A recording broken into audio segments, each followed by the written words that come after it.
Ever wondered how your education benefits actually translate into financial support for living expenses? It is more than just tuition.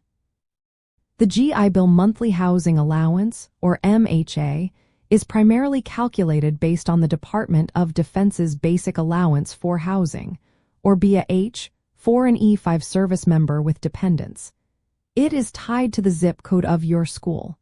This means your location significantly impacts the amount you receive. The core mechanism behind MHA is ensuring that veterans attending school have adequate support for living costs, which naturally vary by geographic location.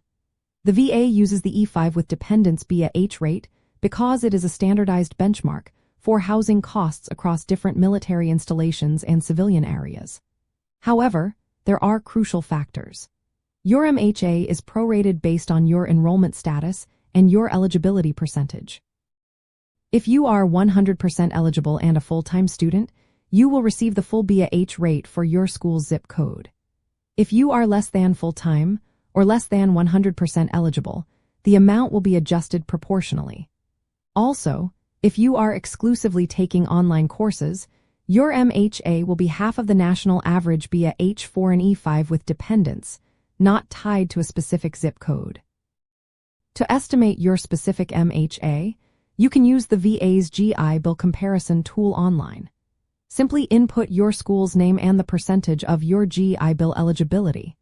This tool will provide a clear estimate of your expected monthly housing allowance. Remember, the actual payment may vary slightly based on the VA's final processing and your exact enrollment dates each semester. An insider tip to maximize your MHA is to understand the less than full-time rule. For GI Bill purposes, the VA considers full-time enrollment differently depending on the length of your term. For example, 12 credits in a 16-week semester is full-time, but 12 credits in an 8-week summer term might still be considered full-time.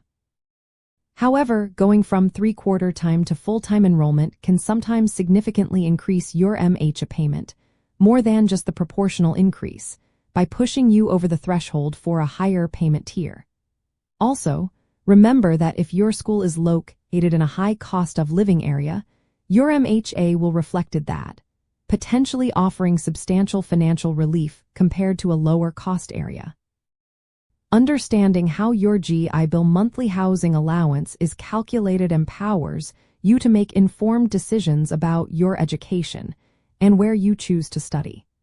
By knowing the factors of your eligibility, enrollment status, and school location, you can better plan your finances and focus on achieving your academic goals with confidence.